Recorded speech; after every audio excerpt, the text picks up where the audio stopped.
Hello there. What is going on, everybody? A new set for KeyForge, Age of Ascension.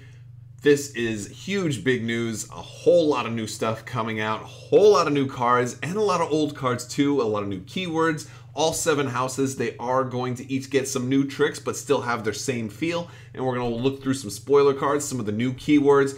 Very, very cool stuff. It's overwhelming how much new news they have given us in the past 2 weeks. It's like, are they saving anything for the rest of the year? I don't know. Before I dive into this, I do want to remind you guys there is still time to enter to win the lightsaber giveaway. I'm giving away a Star Wars Force FX lightsaber in the form of an Amazon gift card. If you would like to enter to win that, all you have to do is be a subscriber and leave a comment. Let me know what your favorite new mechanic from this set is. This looks really, really cool. I have more details for the giveaway on Crabbok.com, so you can check that out as well. All right, let's dive in. So, first preview card we're going to look at is First Blood. This is a Brobnar card. It has got the keyword Alpha. So let's talk about Alpha.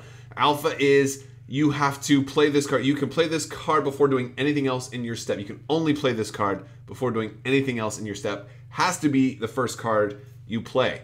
Pretty cool. It allows them to make certain cards that are more powerful or more vulnerable to other effects, and if you could play it otherwise, it would be maybe too powerful. It allows them to do a lot more of that. It says when you play it, you can deal 2 damage to for each friendly Brobnar creature. You may divide this damage amongst any number of creatures. Now, obviously, this would be more powerful if you could play a whole bunch of Brobnar creatures first. This is actually kind of somewhat similar to certain Mars cards, so borrowing a little bit of this, but a very, very nice damage card, clearing a lot of creatures out this way. So First Blood also gives you an Amber. Next up, Dusk Witch for Untamed is an Omega. So you saw Alpha, now we're seeing Omega. It says after you play this card, end the step. So this has to be the last turn you play it. Alpha and Omega, of course, they work out pretty well that way. And it's elusive, and it says your creatures enter play ready. So naturally you're seeing some of the synergy of what an Alpha and an Omega card could do.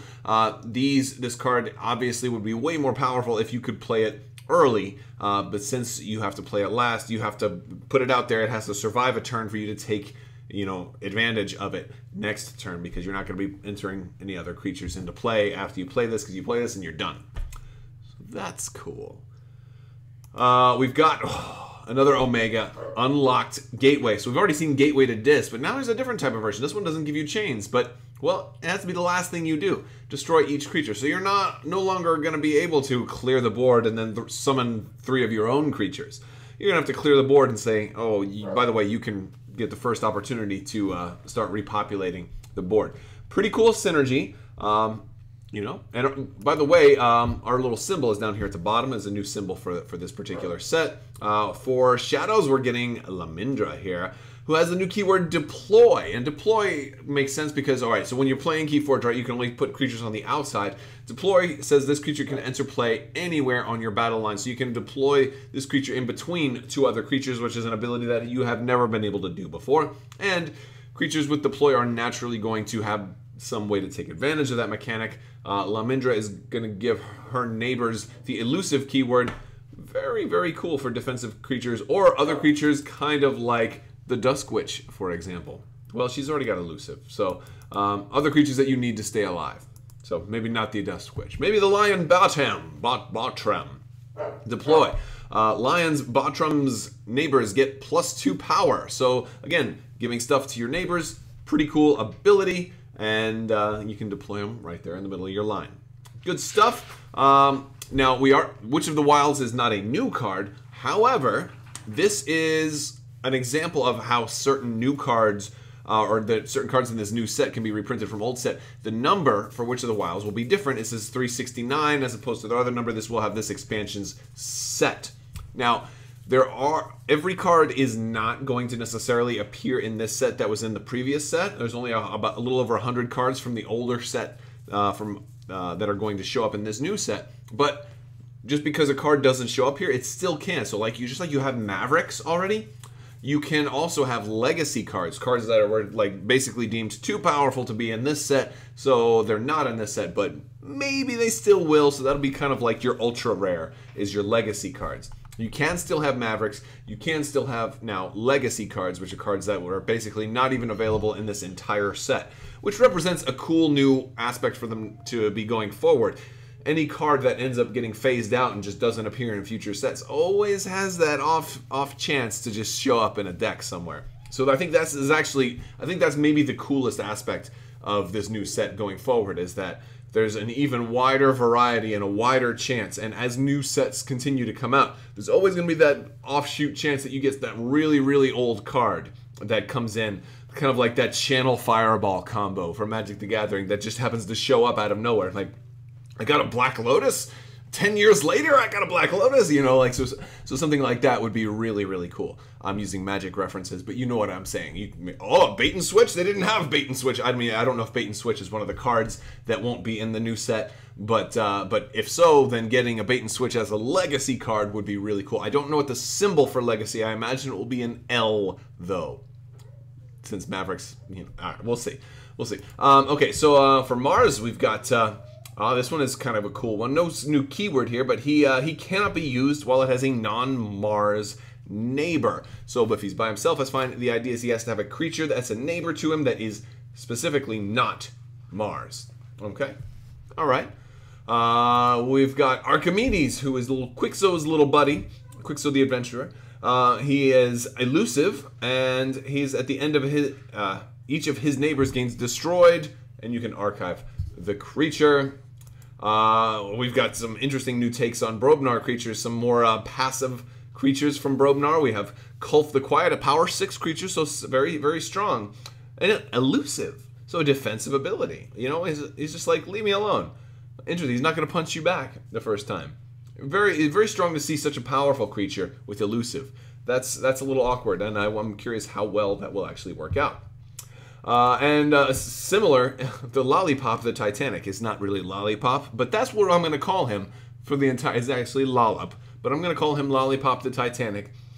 Lollipop the Titanic deals no damage when attacked, which is really... But when you do... you know, so basically you can just keep poking him and poking him and poking him, and he's just... You know, he's enjoying his lollipop, and then once he finishes it, then he punches down, and then he swings, and then he'll hit you when it's his turn, but not before. And he counts as a location, which is so cool. So cool. We have a Grumpus Tamer. Here, a lot of Brobnar cards in this article today. When you reap, you can search your deck and discard pile for a War Grumpus, reveal it, and add it to your hand, then shuffle your deck. So you're kind of hoping you get lots of War Grumpuses, right? We have a Grump Buggy. Your opponent's keys cost 1 for each friendly creature with power 5 or higher. Your keys cost +1 for each enemy creature with power 5 or higher. So definitely some cool stuff there. And then there's the War Grumpus. It's only power 3 though, ready in fight with a neighboring giant. So you kind of, you know, that's, I can see a little bit of synergy here. You do want War Grumpuses, but maybe you also want, you know, you don't want too many because, well, how many creatures am I really going to get with Brobnar? It's not like I'm going to end up with like an 11 creature Brobnar deck, which would be kind of cool, 11 Brobnar creatures, but you want some of those support cards too.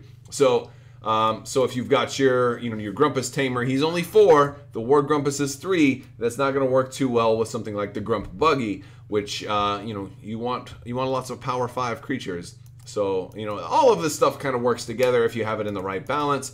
Interesting stuff here. I'm not sure what I like the best. I think it's Lollipop the Titanic though. Even if he deals no damage when he's attacked, he's still got a lot of health. He's going to be around for a while, especially if you're able to get a lot of Brobnar creatures and you get like 4 or 5 of them. You can just keep claiming Brobnar and just reap. That's a very, very effective way to just put your opponent, force your opponent to deal with these creatures. And 11 power is not going to be easy to get rid of. All right, what else do we got? That is about it. Now, there were actually a lot more cards spoiled, I believe, in the live stream today. There's probably a few more still out there. They're just not in the article, so we don't have high-resolution images of them. But there will be more coming out. I'll be staying on top of it. This is really exciting. The cool thing about this is it's not replacing your existing decks. All existing decks are still valid. This is a companion to go alongside them. It's balanced against them, so you can play this against the existing decks. You don't have to get rid of your existing decks, so that's exciting. I'm hoping they have enough supply, because that's the thing is, like, everybody's running these sealed deck tournaments and they're running out of supply really quick. So as much as I want to get a whole case, I'm like, well, maybe we can hold off on getting a whole case. I'll probably do a case unboxing. We'll take a look at these when they first come out. That'll be really fun. But I got like 3 or 4 cases of the first set. So I'm like, I think I'm good. I think I'll just get 1 case. And then I'll save the rest of opening new decks for those sealed deck tournaments, which are really, really fun. Let me know in the comments below, have you played any sealed deck tournaments? What do you think about this set so far? I'm excited for it. We're not getting any new houses like I was hoping. We're not getting a multiplayer focus that I'm aware of just yet. So I was kind of hoping for that. But as far as just a companion set, it does look cool. It's not changing the game very much. It's just adding a little bit of new stuff. And I love the art. I love the blue better than the red. Looks good. Looks nice. Love this dude on the front. So looks very exciting. Alright guys, that's all I got for you today. If you like this video, go ahead and give it a thumbs up. Let me know what you think down in the comments below. Don't forget to check out Crabbok.com. Don't forget to subscribe, click that bell for alerts. And big thanks to my patrons on Patreon. You guys definitely help make this all possible. I want to thank you all so much for watching, and have a great day.